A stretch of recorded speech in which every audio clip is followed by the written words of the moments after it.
Hi everyone, my name is Megan, and we're running a really fun study right after class about mindfulness and vision. It shouldn't take more than 10 to 15 minutes, so if you're interested, we need more than 60 people, so just come up to the front after class and it won't take a long time. It's really fun. Thank you.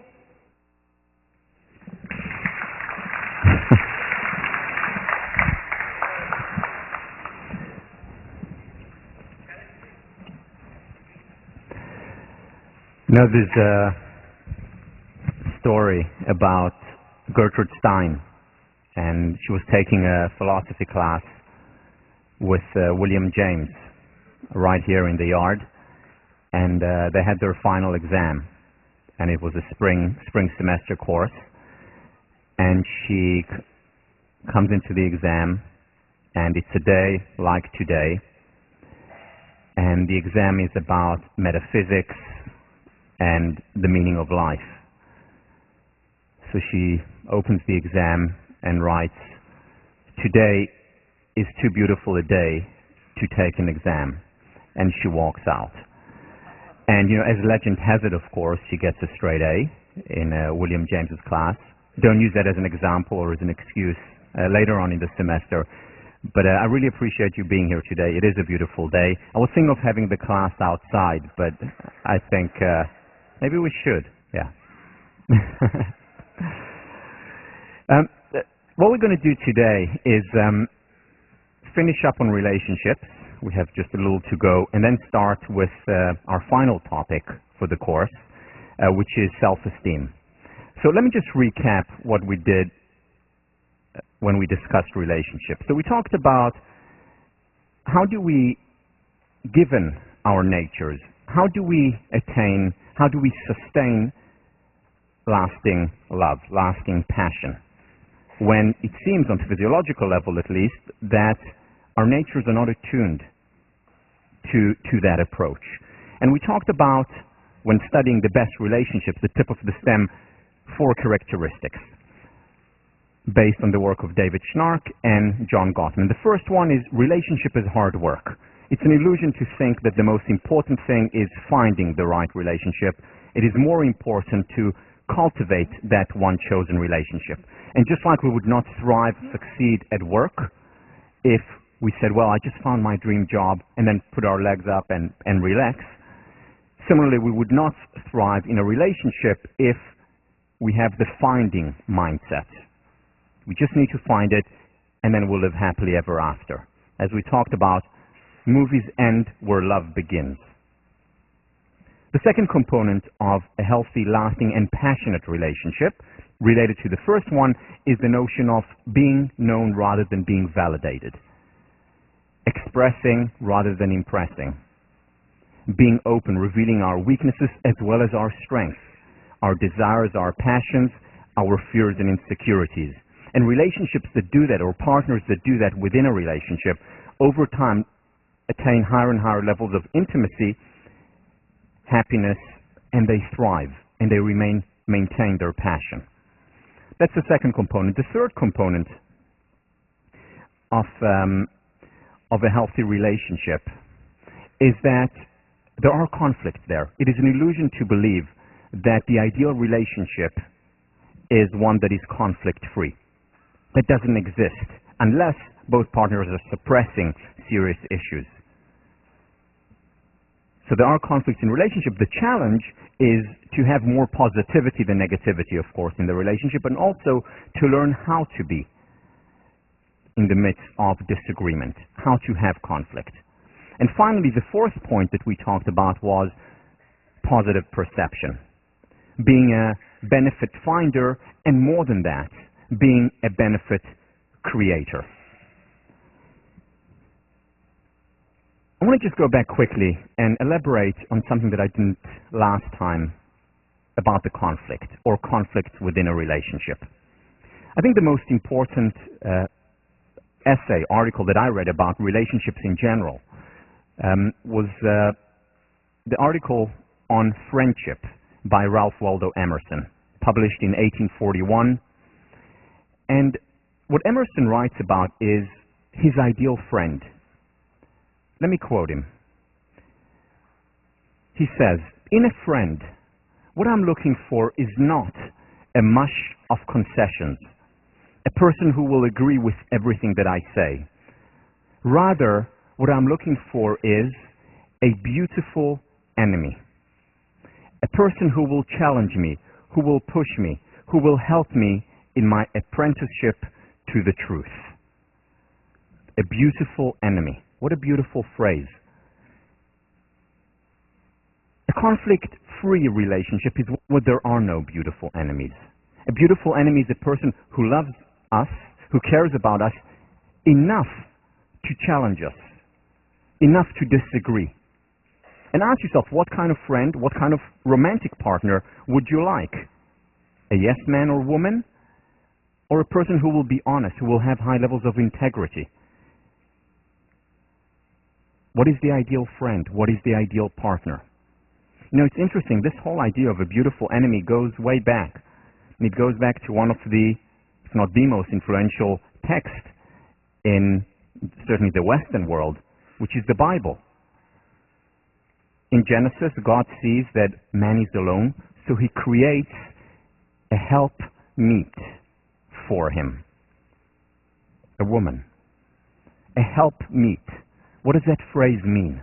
This is the King James translation. Well, if you look at it in the Hebrew original, helpmeet is ezer kenegdo, or help as opposition. In other words, the helpmeet translation, the meet part, M-E-E-T, is like an athletic meet, like a competition. Not helping and they meet together. It's help as opposition. And already then it was noticed that the ideal relationship is not one which is all smooth, conflict-free. It is one where there is some resistance. And it's this resistance that Gottman talked about is talking about in the 21st century that is so important, so critical for a healthy relationship. A beautiful enemy. Help as opposition. Help meet. Again, with a lot of positivity in the relationship as well. So let me move on and just finish up on positive perception. I want to show you an excerpt from one of my favorite movies, I think one of the best movies, certainly in the realm of psychology, ever made, from As Good as It Gets. And here is the part where Holly Hunter tells Jack Nicholson that he better give her a compliment, and it better be a good compliment, because if it is not, she's getting up and leaving. He had just said something very offensive to her. So here is what he has to say to the woman he loves. Okay. Now, I got a real great compliment for you, and it's true. So afraid you're about to say something awful. Don't be pessimistic. It's not your style. Okay. Here I go. It's clearly a mistake. I got this, ailment. My doctor, a shrink that I used to go to all the time, he says that in 50 or 60% of the cases, a pill really helps. I hate pills. Very dangerous thing, pills. Hate. I'm using the word hate here about pills. Hate. My compliment is, that night when you came over and told me that you would never... all right, well, you were there. You know what you said. Well, my compliment to you is, the next morning, I started taking the pills. I don't quite get how that's a compliment for me.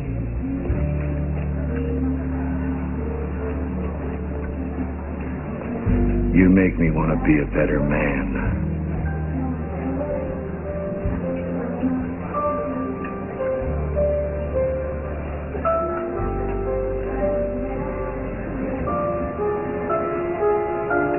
That's maybe the best compliment of my life.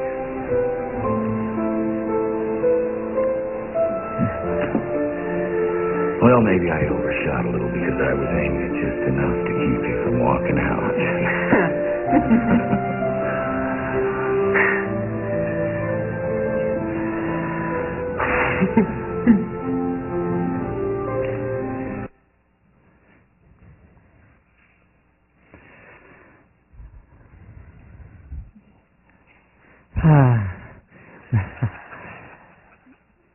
This is the essence of benefit creating. You make me want to be a better man, a better woman, a better person. You make me want to do the dishes as well. What do we do then? How do we get a relationship or partners in a relationship to focus on the positive, to focus on the benefit, to focus on creating more good there? Well, we're going back to the very first lesson, very first class, and that is the importance of questions. Remember, questions begin a quest. When we ask a certain question, we see certain things that we didn't see before. When we ask a certain question, we're also avoiding or not seeing part of reality. Remember the geometric shapes. It's all you saw. You didn't see colors. You didn't see children on the bus. Most of you did not see the clock. And very often in relationships, the questions that we ask after the honeymoon is, what's wrong? What happened? Or what can be improved? And again, these are important questions with very good intentions, but we just avoid or don't see an important part of reality. So the questions that we need to ask are also the positive questions, questions that will allow us to see the children on the bus. What am I grateful for in my partner? And it's important to do that always, especially during difficult times, because there's always something to appreciate. And if we don't appreciate that thing, the good depreciates, whether it's applying to our country, to our organization, to our relationship, as well as to ourselves. Second positive question, what is wonderful about our relationships? What's working? Why are we together in the first place? What do I love about him, her, us? What's good? And when we ask what's good, that's when we perceive it. And when we perceive it, when we appreciate it, it appreciates.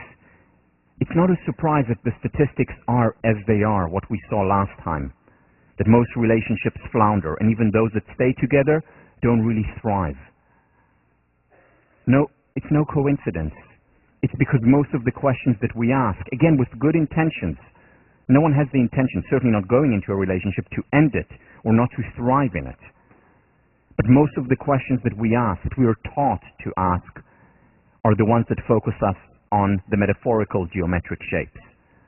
And what we need to do is open up a new quest, new opportunities, see things that are there all along, that we simply have overlooked. Again, the quote from Robert M. Pirsig's book, Zen and the Art of Motorcycle Maintenance. So often, we look for the truth, and then the truth comes and knocks on our door, and we say to it, go away, I'm looking for the truth. Very often, it's right in front of us. All we need to do is look, and one way to look, one way to guide our attention toward what is right in front of us is by asking also the positive questions. Okay, so what do we have? What do we have so far? In terms of creating a more positive relationship, in terms of being a benefit creator, we want to focus on the potential. But there's one more thing that we can do, and that is communicating about positive events.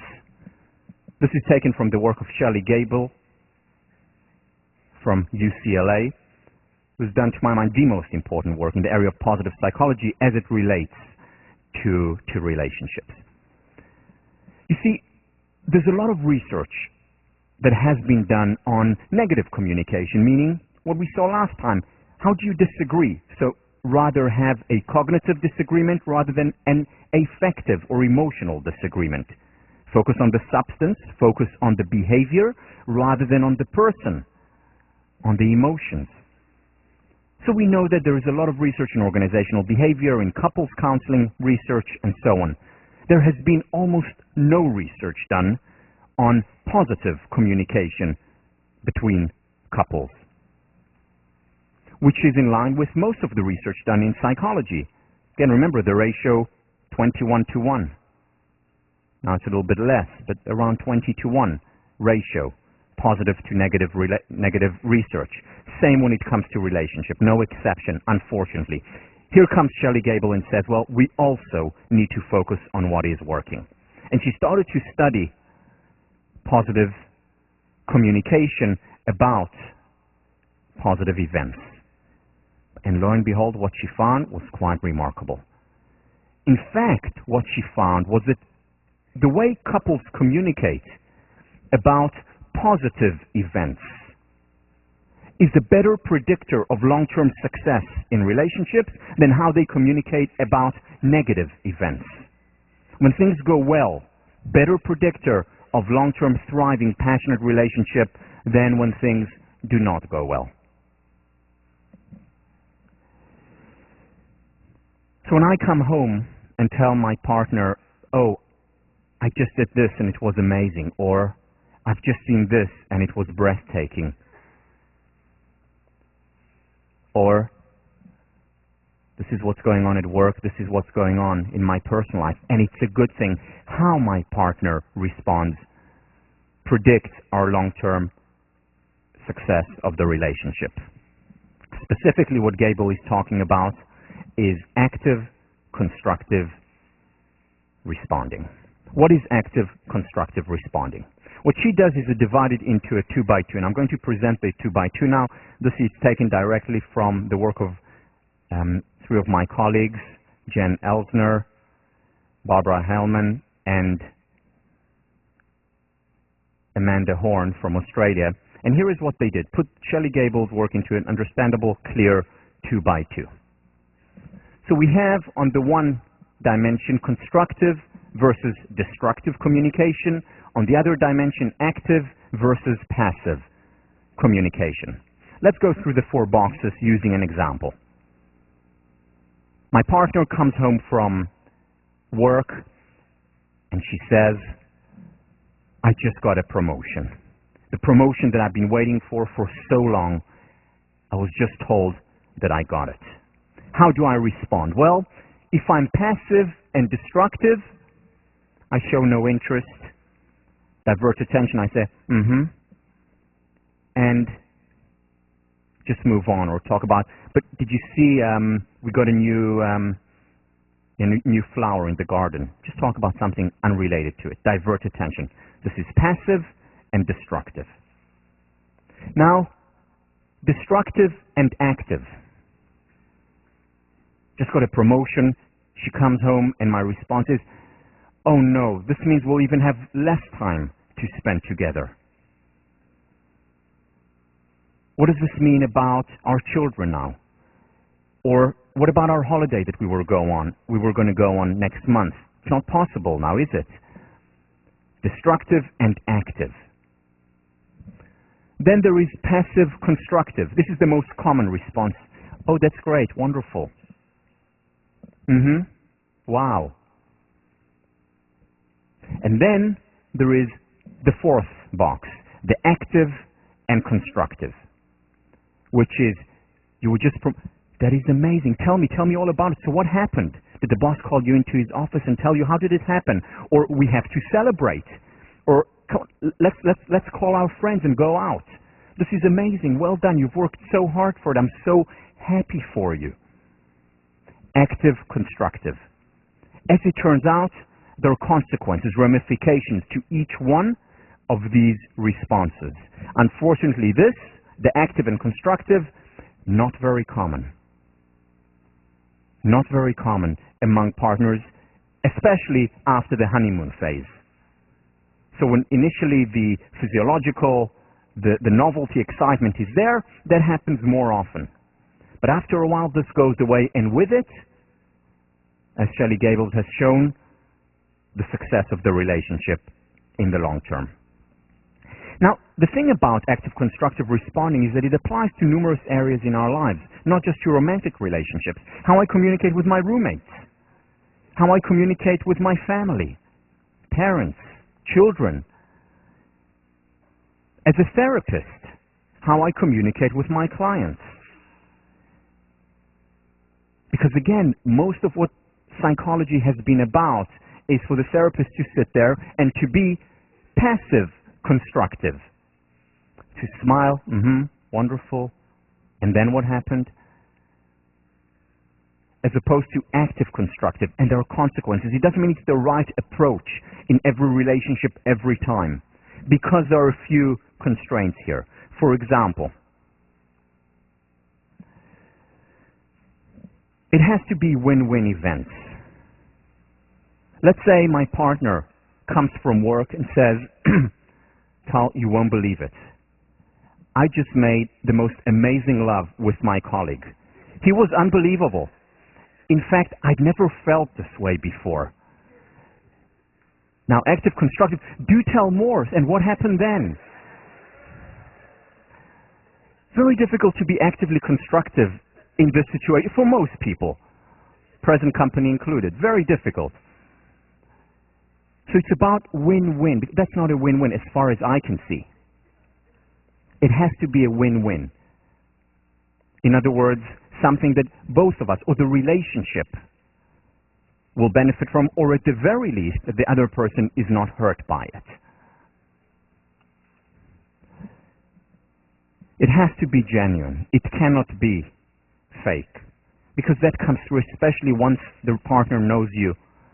Over time, it just doesn't work. It has to be genuine, meaning we have to get into the role of our partner, identify with, empathize with, be one with, so that we can genuinely respond to it. And if we do genuinely respond to it, and if it is a win-win event, that's when it generates upward spiral on a few levels. First of all, remember, usually when a positive event happens, what happens? There is a spike up, and then effective forecasting, Gilbert's work shows, goes back down again.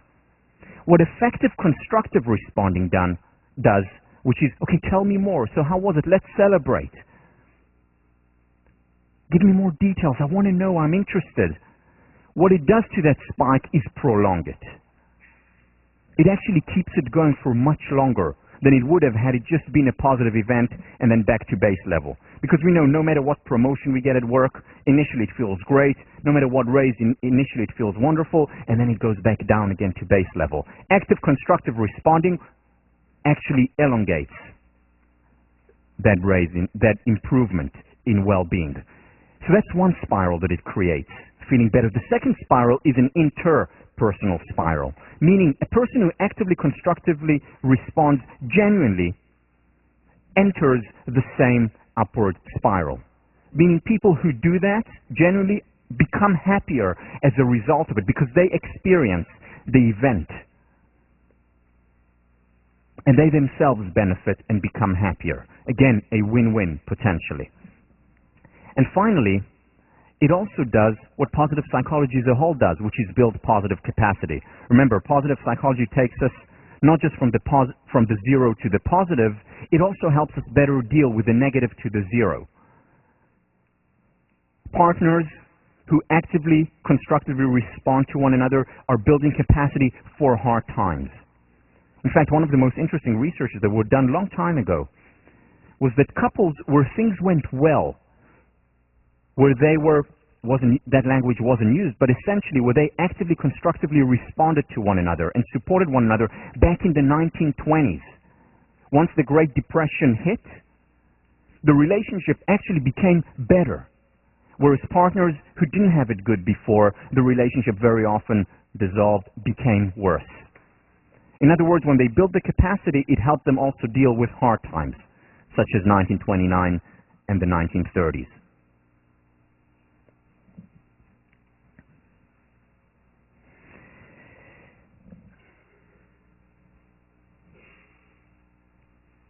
There are no shortcuts when it comes to good relationships, to healthy relationships.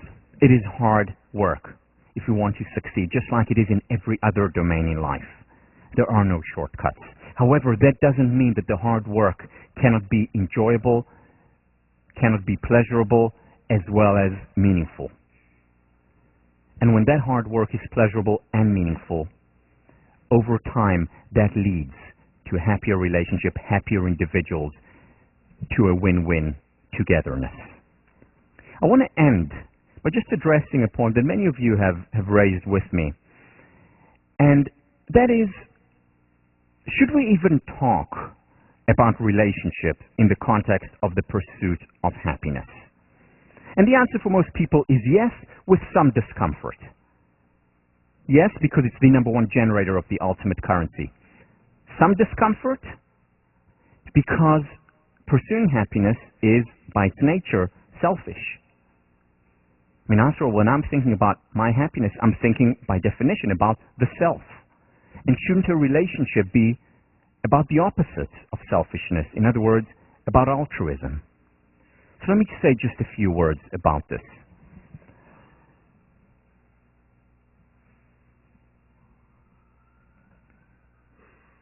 Let's take an example from teaching. Imagine this. Imagine that I actually don't like teaching. I don't like to teach. I don't like coming here on Tuesdays and Thursdays. And in fact, it's very painful for me. However, I have a deep sense of duty because of my upbringing, because of the philosophies that I read. I have a deep sense of duty to other people.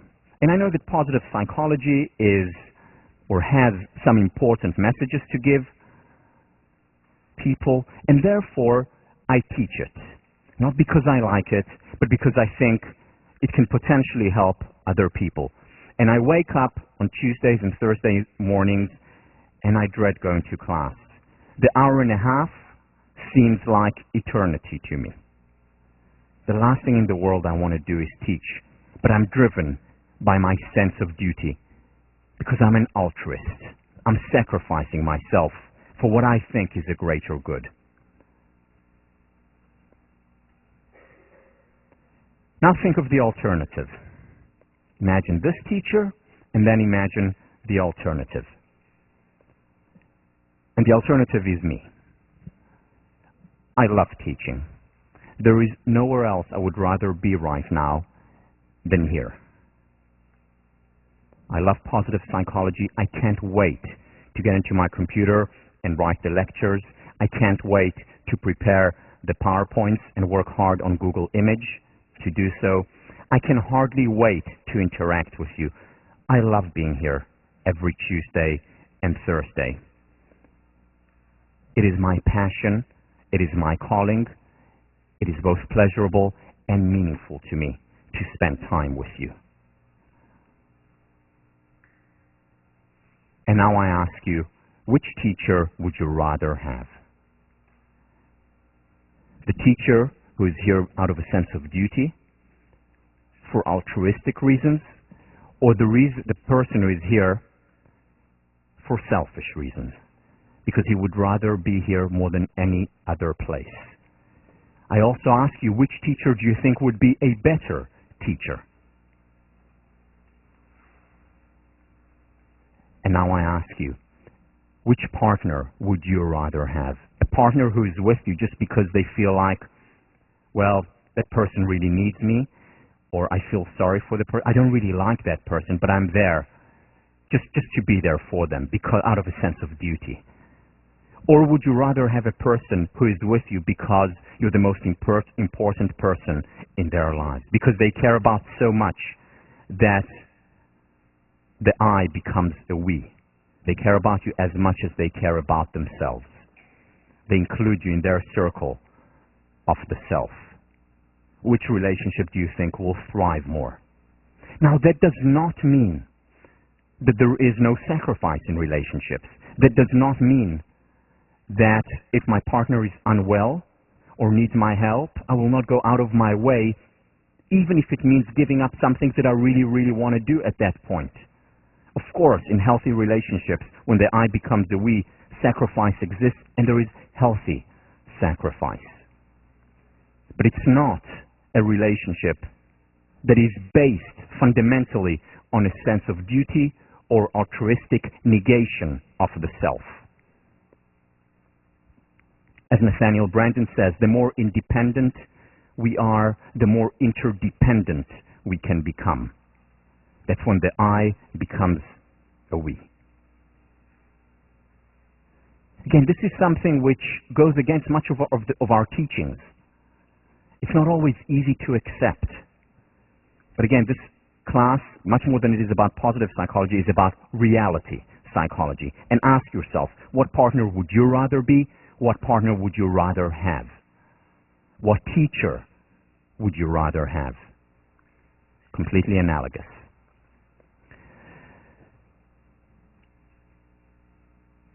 Okay, let's move on now to the very last topic of this class.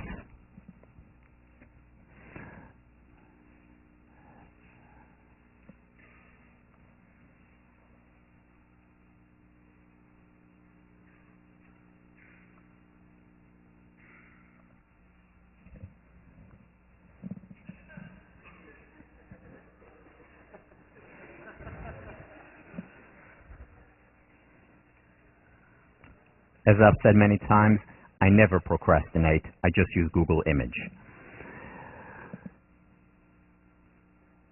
I started to think explicitly about the topic of self-esteem when I was a senior as an undergraduate here.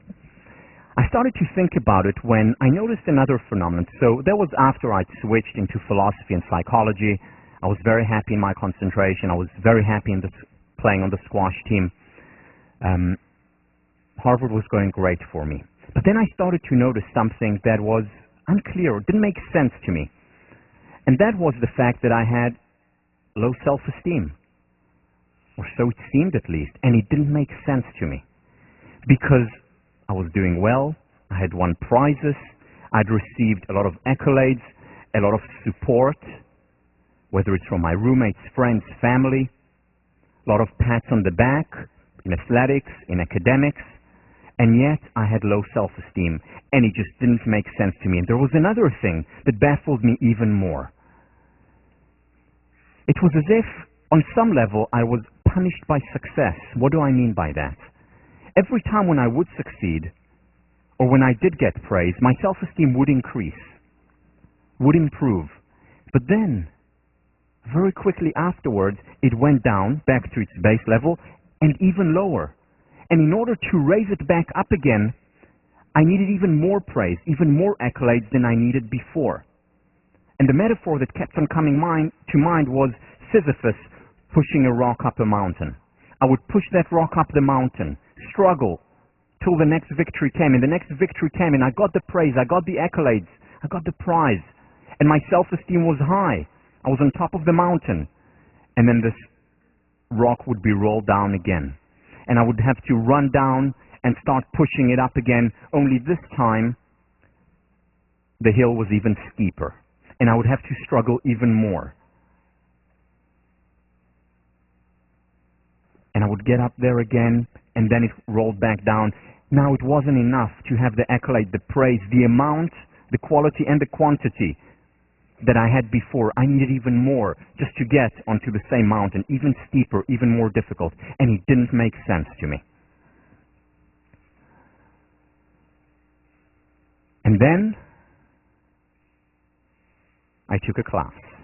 Senior year, ended up being one of my favorite classes for various reasons which I will not go into now, fairy tales. I took fairy tales and we read Rousseau's Emile, and Maria Tatar talked about wonderful theories, and it clicked. I ended up writing my senior thesis, my final paper for that class on self-esteem, and that eventually became my dissertation. That's what I actually wrote my PhD on, this topic. So what I want to do today is share with you some of the insights that I got in fairy tales,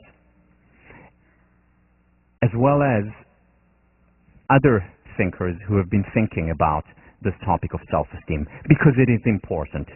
It is not for nothing that I end the course with the topic of self-esteem, because it is at the foundation, at the core of so many of the other things that we discussed, whether it's healthy relationships, whether it's happiness in general, whether it's benefit finding or benefit creating, whether it's being known rather than validated. Self-esteem encompasses so many of these ideas. So here is what we're going to do. First of all, we're going to talk about why it is important. A lot of misunderstanding about what self-esteem is and is not. We're going to talk about some theories that can apply to our lives.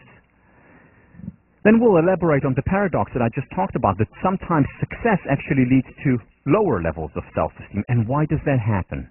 We'll explain that. And then I'll introduce essentially my dissertation on self-esteem, where I divided the one construct into three distinct components, which are dependent self-esteem, self-esteem that is generated by others, praise, approval; independent self-esteem, self-esteem that comes from within, self-esteem that is not contingent on what other people say, self-generated; and finally, unconditional self-esteem, or a state of being where we simply and naturally exist. So I'll talk about these three levels and how we can cultivate independent as well as unconditional self-esteem. And finally, we'll end next time by talking about how we can enhance our levels of self-esteem. Now, many people, when they listen to a lecture on self-esteem, go into evaluation mode and say, okay, so do I have high self-esteem? I meaning you. Or is my self-esteem higher than the person sitting next to me, or my partner or friend? And the answer to this question is you can't really know. I mean, we can't measure self-esteem, quote-unquote, objectively. We don't really know where it is in the brain yet. We may be able to 10 years from now or 20 years from now.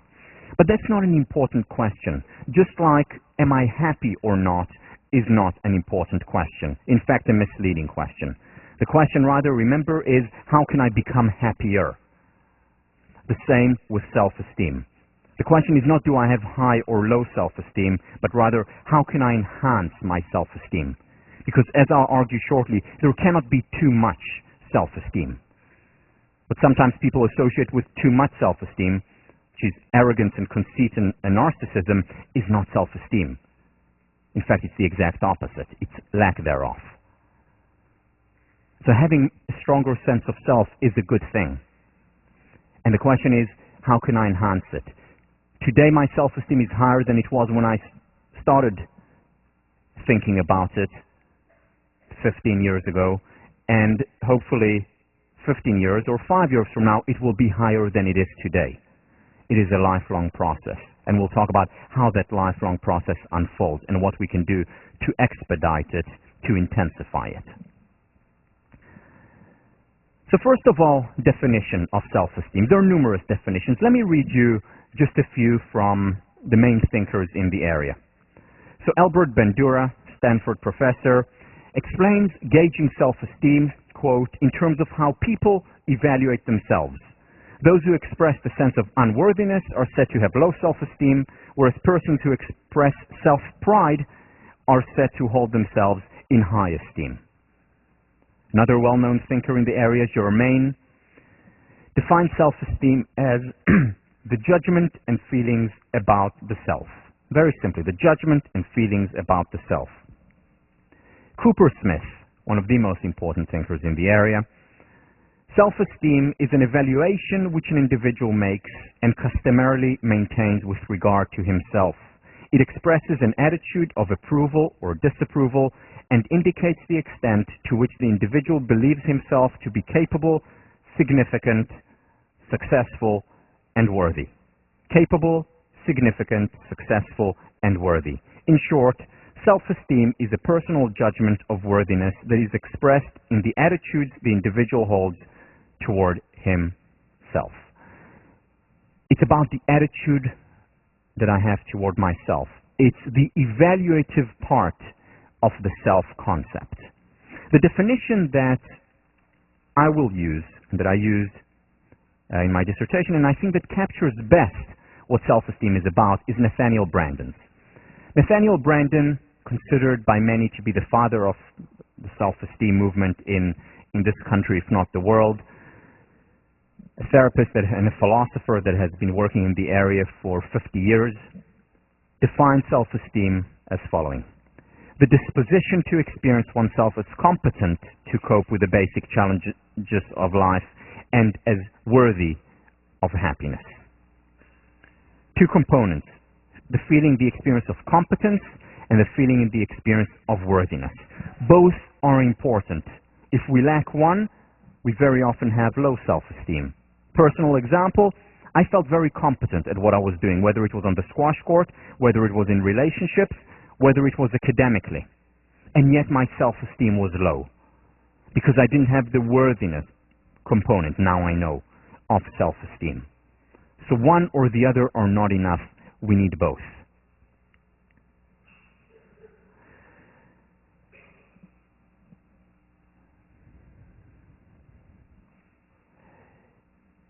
Nathaniel Branden continues, of all the judgments we pass in our lives, none is as important as the one we pass on ourselves. Why? Because we're constantly with ourselves. It affects every area of our lives, when we're alone, when we're with others, when we're at work, when we are working by ourselves, when we're in a team.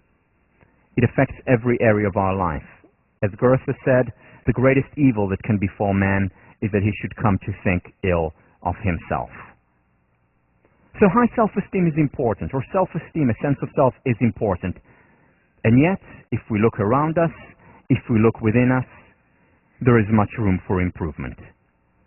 Some people more than others, but for everyone, there is room for improvement. Here are some of the benefits associated with high self-esteem. First of all, mental health, higher levels of resilience, dealing with difficulties, and this applies to kids who are 6 years old or to 96-year-olds. Throughout our lives, the higher our levels of self-esteem, the more resilient we are, the better we're able to deal with anxiety, with depression, with the inevitable hardships that arise. Relationships improve. This applies very much, as we'll see later, to romantic relationships. It applies as much to friendships. It applies as much to family relationships. In the words of Branden, self-concept is destiny. Beliefs are self-fulfilling prophecy. If I think of myself, believe in myself, believe that I'm worthy, that I'm capable of a lot, I'm much more likely to succeed. Remember the two predictors John Cotter had for highly successful HBS grads. The first one was that they were always asking questions, always wanting to learn more. The second was that they believed in themselves. This is what distinguished the most successful from the rest. Self-concept is destiny. Emotional intelligence, a concept popularized by Daniel Goleman, initially introduced by Salovey from Yale, by Gardner from Harvard. How effective we are with others.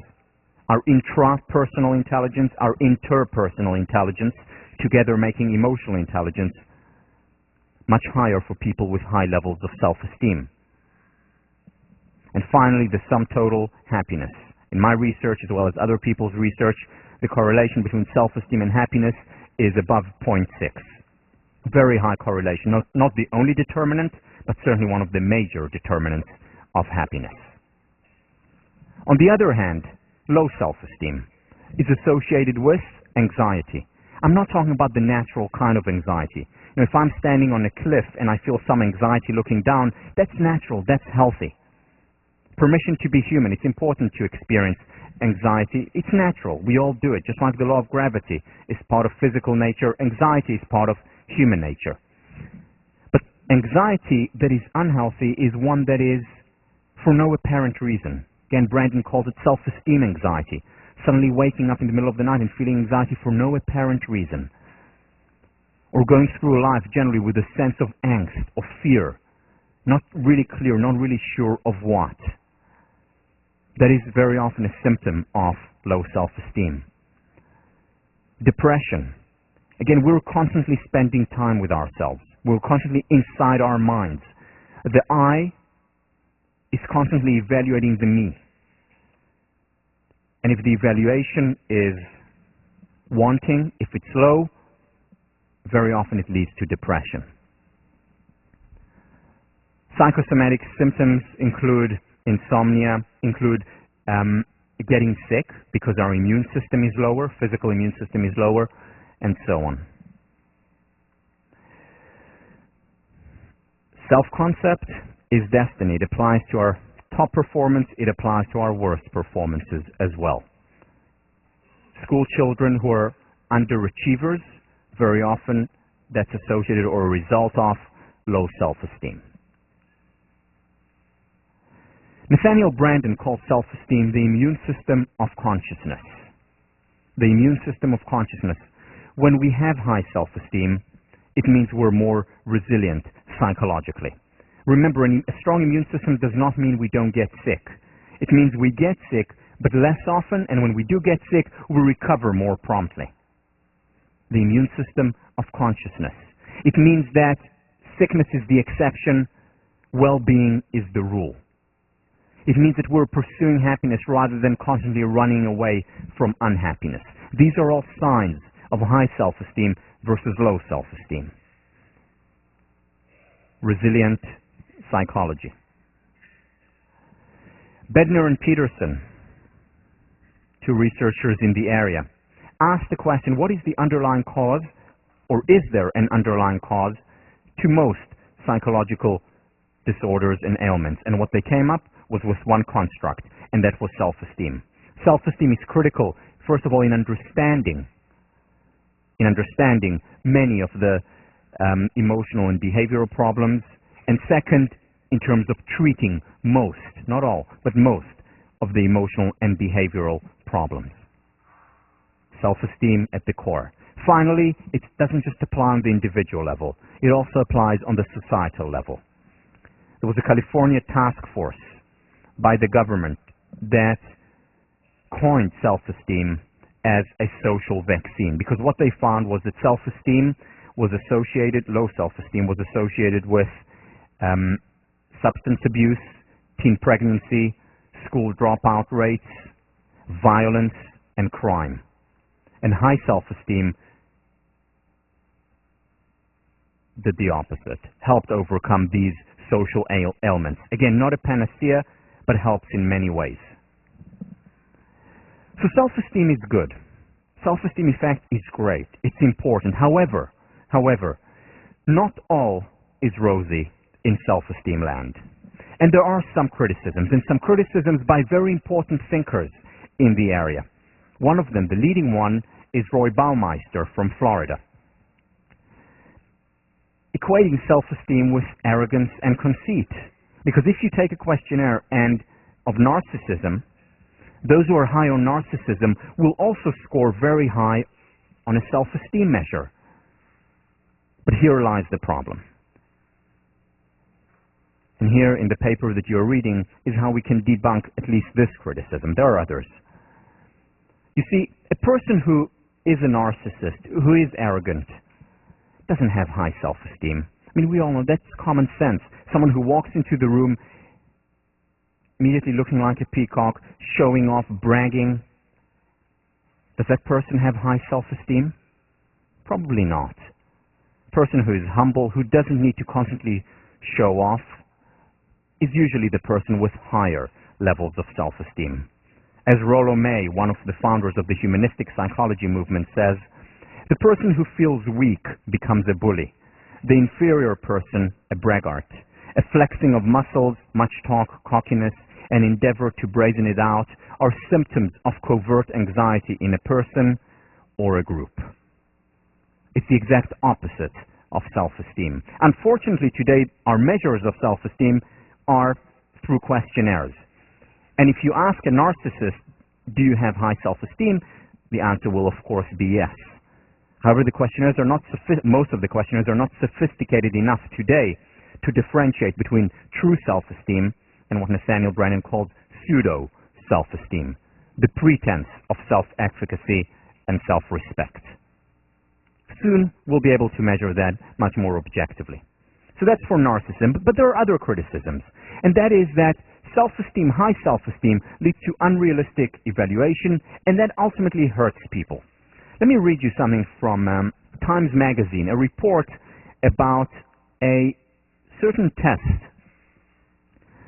that was given to kids, 13-year-olds, in different countries around the world.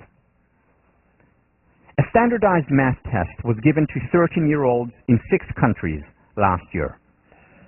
Koreans did the best, Americans did the worst, coming behind Spain, Ireland, and Canada. Now the bad news. Besides being shown triangles and equations, the kids were shown the statement, quote, "I'm good at mathematics," unquote. Americans were number one with an impressive 68% in agreement. American students may not know their math, but they have evidently absorbed the lessons of the newly fashionable self-esteem curriculum, wherein kids are taught to feel good about themselves. Where kids are taught to feel good about themselves, and I will add, no matter what. Because many teachers have learned to just give indiscriminate praise. Why? Because self-esteem is good. It's a social vaccine, and there's a lot of research to back that up. And how do you enhance self-esteem? By showering people with, "Oh, you're terrific, you're wonderful, you're great." But that, it turns out, does not help these students. In fact, in the long run, in the short term, it feels good. But in the long term, it actually reduces their motivation to work. It makes them unrealistic. And in the long run, it makes them less happy than they potentially could have been. In fact, it boomerangs. Again, with good intentions, because they want to raise their self-esteem. So how do we salvage self-esteem? By understanding its true nature. First of all, self-esteem is not a product of empty reinforcement. "Oh, you're wonderful, you're terrific, you're great," no matter what. That hurts self-esteem in the long term.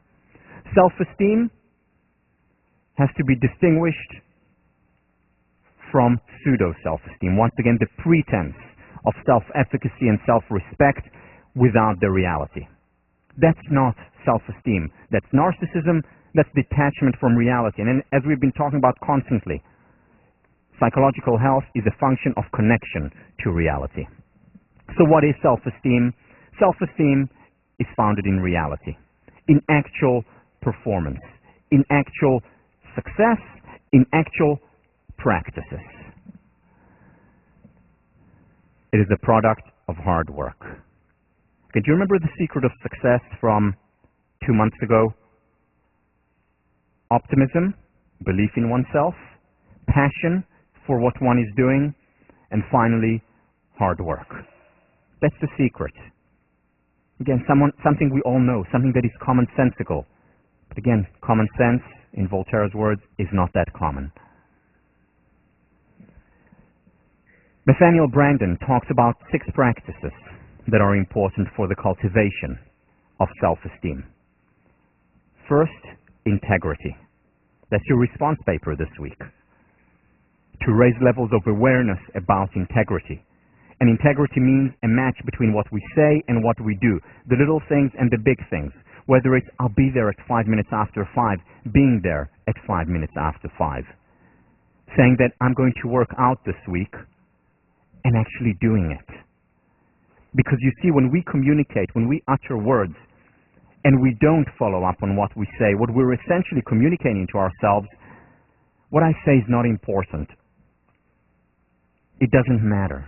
Whereas when I maintain high levels of integrity, when I keep my words, and again, no one is perfect, no one has perfect integrity, as we'll talk about next time, but when I generally keep my word, when I follow up on what I say, when I under-promise and over-deliver, that's when I communicate to myself in action. Remember, self-perception theory. In action, I communicate to myself, my words matter, I matter. So the practice of integrity, the practice of self-awareness, know thyself. Self-consciousness, as Branden talks about. Purposefulness, having goals, having self-concordant goals, pursuing them. Living a life of purpose, of calling. Taking responsibility. Remember, once again, no one is coming. It's up to you to make something of your life. The practice of self-acceptance, permission to be human on a daily basis. And finally, the practice of self-assertiveness. To say no when it's appropriate, to say yes when that is appropriate. To stand up for what we believe in. These are the practices that over time cultivate self-esteem. And they're also a product of self-esteem. As we'll see next time, it's a potential self-reinforcing loop. So this is what self-esteem is. But there are more problems. There are more problems in self-esteem land. Here is another important criticism. You see, a lot of research shows that people with high self-esteem are more generous and more benevolent toward others. They're generally good. They're nice. A lot of research shows that. So that's wonderful, terrific. However, there is also a lot of research that shows the exact opposite. That people with high self-esteem display antisocial behavior, whether it's toward people they don't know, especially toward people close to them. It's been associated with aggressive and uncooperative behavior. Levels of hostility associated with high self-esteem in some studies. There are contradictory evidence. Doesn't make sense. What's going on in self-esteem land? Hasn't been resolved until recently. Another criticism of self-esteem is what I mentioned, the paradox of self-esteem. You see, the praise that I received as a senior here, or as a student here in general, was praise that was based on reality. You know, I did well in squash, I got praise for that. I did well academically, I got praise for that. So it was real, it was grounded in reality, and yet I still felt like I had low self-esteem. In fact, the more praise I got, in many ways I felt that the rock became heavier and the mountain steeper. And that is not explained by traditional self-esteem research. Bednar and Pedersen talk about this paradox, and they give examples in their book, and this is the first place where I found someone talking about something that I'd experienced for many years. They talk about the paradox where very often success is associated with low levels of self-esteem. So let me read to you an account of a client that they had, they're a therapist, who has been very successful. And here he is writing in his journal. For the past several years, I felt that my life was meaningless. This was an ironic state of affairs, considering all that I'd accomplished. Friends and relatives were always lauding me for my good looks and intelligence. I was the first person on either side of my family to graduate from college, doing so with honors. I had a good job with an important accounting firm. I had plenty of dates. By all outward appearances, my life was very fulfilling. Yet I was miserable and felt increasingly depressed. 6 months of psychotherapy had helped me to catch an occasional glimpse of the underlying cause of my unhappiness. It always seemed to involve low self-esteem or my disapproval of myself. Somehow it seemed like I really did have a low opinion of myself, but I found that idea confusing because of all the success in my life. Bednar and Pedersen talk about or introduce there the paradox of self-esteem. That's what they call it. Self-esteem is not associated with success. It's not associated with social status, with money. It's associated with other elements. In fact, as the paradox shows, very often more success leads to more difficulty in this realm. It was this difficulty that I wanted to explore and explored in my research. And this is the formulation that I introduced. The first level of self-esteem was a dependent self, because what I felt was that self-esteem as a construct was not enough. The contradictions there were plenty. The paradox there was not explained by the notion of self-esteem. So I divided self-esteem into 3 parts based on the work of Lovinger. She did her work back in the 60s, based on the work of Maslow, based on the work of Carl Rogers and Nathaniel Branden, who had talked about these things. But again, we're not in the majority. Most people who talked about self-esteem talked about it as a single construct. The second component, self-esteem that is not contingent on others. And finally, the third component essentially does not even need to be called self-esteem, simply a sense of self. Let me begin with each one, describing each one. And what I'll do in describing each one is talk about the two components of self-esteem. So essentially what I'll create is a 3x2. The three types of self-esteem, each one how it relates to worthiness, to self-respect, and how it relates to competence, the two components of Nathaniel Branden's work. So first of all, in terms of worthiness. In terms of worthiness, a person who has high dependent self-esteem is other-determined. They enjoy and they need the appraisal. If I do well in a lecture and I get external feedback, that makes me feel great. If I don't get great feedback, I feel awful. If I do well on an exam and I get good feedback from my TF or parents, I feel terrific.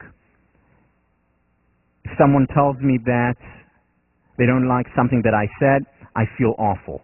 My life is constantly affected by what other people think or say, or what I think that they think, or what I think that they mean. Constant evaluation. What do other people think of me? Like a looking glass, looking at other people as it reflects on me, and taking their evaluation as the sense of self that I have. People who have high dependent self-esteem are primarily, not only, but primarily motivated by what other people think and say. I will choose a job that will yield the most prestige, the highest social status, that will yield the most accolades and praise.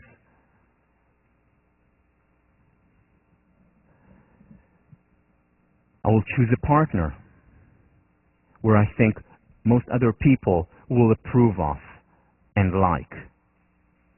Again, the sense of self contingent on other people. The important decisions are made based on other people's approval or disapproval. Second, sense of competence. The second component of self-esteem, according to Branden, comes through other comparison. How am I doing relative to other people? If I do better than others on a test, I feel great. If others do better than I do, no matter how objectively good or bad it is, what matters is how I'm doing relative to others. William James captured this. He said, I, who have staked my all in psychology, am mortified when others know more psychology than I, compared to other people. In fact, most psychologists have talked about self-esteem as dependent self-esteem. The work of Cooley, talking about the looking glass metaphor. The work of Mead back in 1934, talking about dependent self-esteem. How we evaluate ourselves depends on what others say or think, or what we perceive they think or say about us.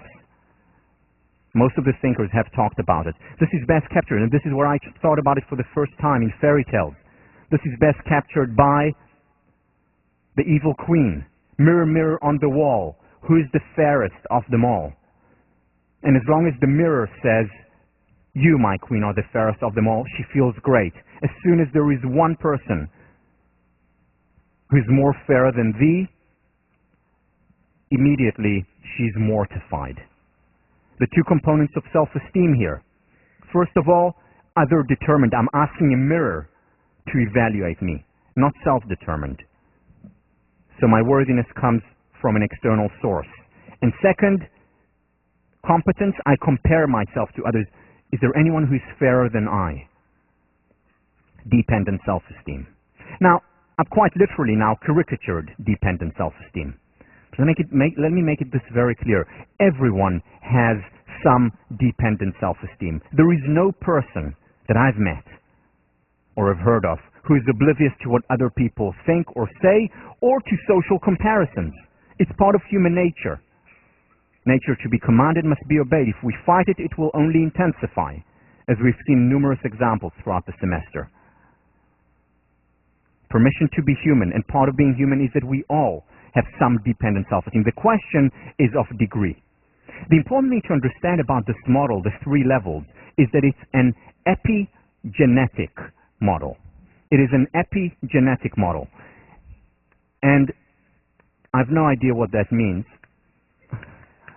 No. Epigenetic is that you first need to get past the first stage in order to get to the second stage. You first need to get past the second stage in order to get to the third stage. That you cannot skip, for example, from stage 1 to stage 3 without going through 2.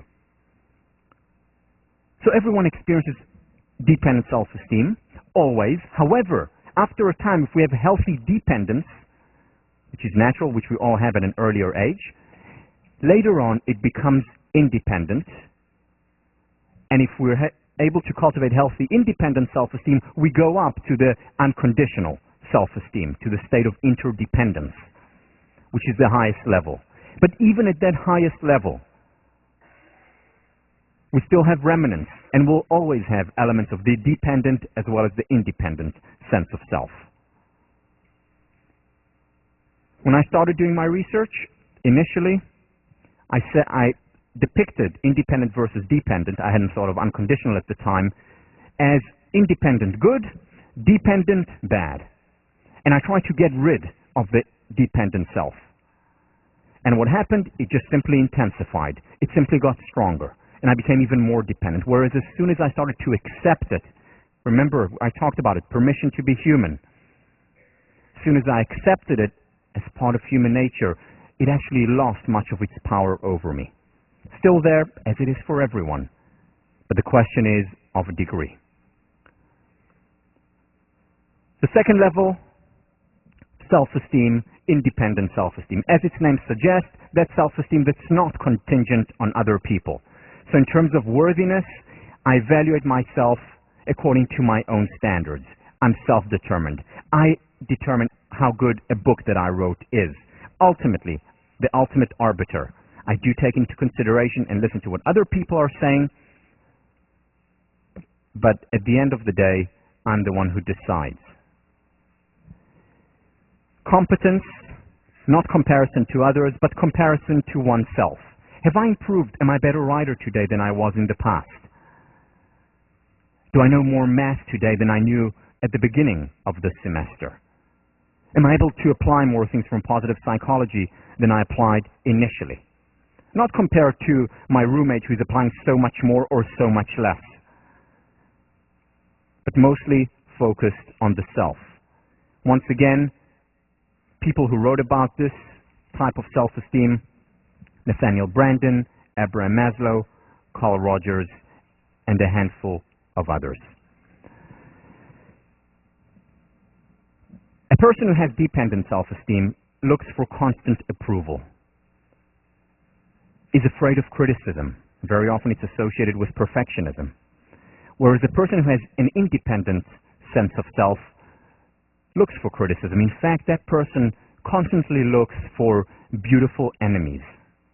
People who will challenge him or her, who will help them in their apprenticeship to the truth. Because they want to improve. Their motivation, their primary motivation is, what am I passionate about? What do I care about? What do I really, really want to do with my life? They're about pursuing self-concordant goals.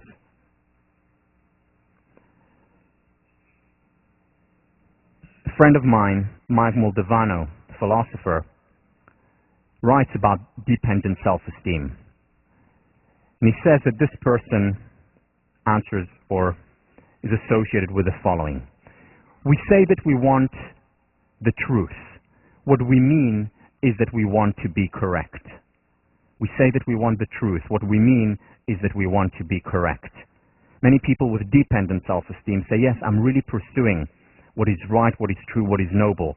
Whereas actually the motivation is protecting the self from criticism, from negative evaluation,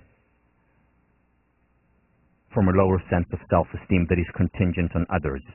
And once again, in contrast to saying we want the truth, meaning we want to be correct, we have the person with independent self-esteem who wants beautiful enemies, who really is an apprentice to the truth. To summarize, initially the first 2 by 2, dependent self-esteem, worthiness determined by others. I do things for accolades, for praise primarily. And competence, how well am I doing relative to other people? Am I better or worse than them? And that determines my self-esteem. In terms of my worthiness, in terms of independent self-esteem, I compare myself to myself. Have I improved? Am I getting better? Am I learning? And my worthiness is determined by my own evaluation. Third level, unconditional self-esteem. In many ways, this is not even self-esteem because there is no esteeming involved here. The first component, worthiness, not contingent. It's not contingent on other people's evaluations. It's not even contingent on my evaluation. I'm confident enough not to be engaged in evaluations. In terms of competence, it's interdependent. I don't compare myself to how well I'm doing relative to others, nor even to how well I'm doing relative to myself.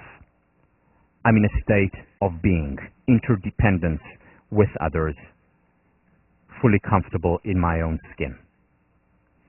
For example, a person writing a book who has high dependent self-esteem is primarily motivated by the accolades, by the praise that he or she will get.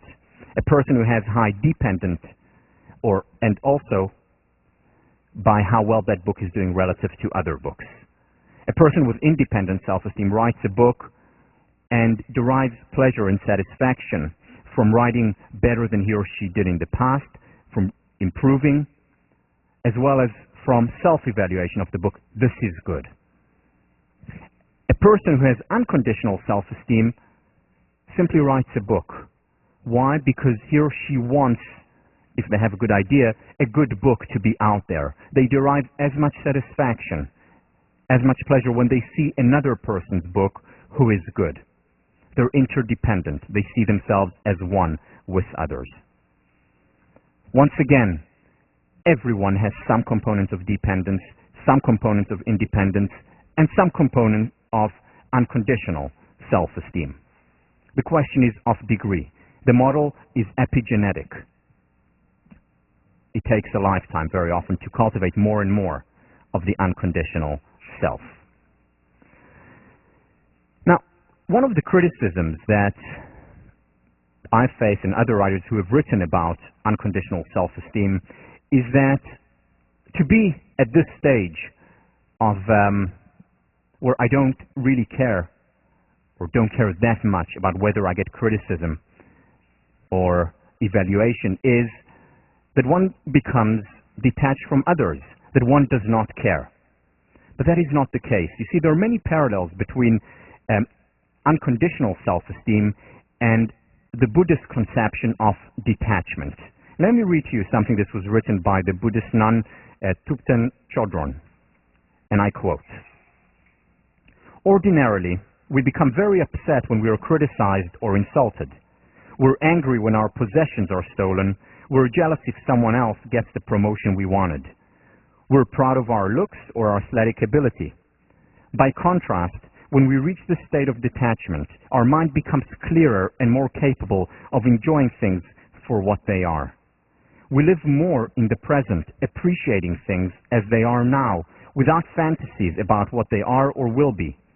We become less ego-sensitive to every action other people do in relation to us." Now, at the same time, detachment or unconditional self-esteem, which is the parallel that I'm drawing, does not mean being indifferent or rejecting other people's feelings. She continues, "On the contrary, when we're not attached, our relationships with others are harmonious, and in fact, we care more about them. We become more compassionate, more empathic toward others." Detachment or unconditional self-esteem simply means that we are distancing ourselves or not experiencing as much feelings of jealousy, feelings of envy, constant superiority or inferiority, ongoing comparison to others. It means on many levels that we are one with them. This is what the research shows. In fact, you can think about unconditional self-esteem as parallel to going to a movie. When you go to a movie, what happens? You're empathizing with the characters there.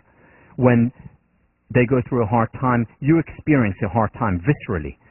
When they thrive and succeed, you thrive and succeed. You're one with them. Why? Because your ego is not threatened. You're not threatened by their success. Their good looks are not threatening to you. Their successes are not a threat to you. Why? Because it's just a movie.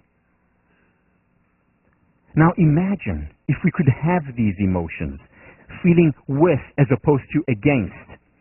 Imagine if we can have these emotions in real life. How much more powerful would they be?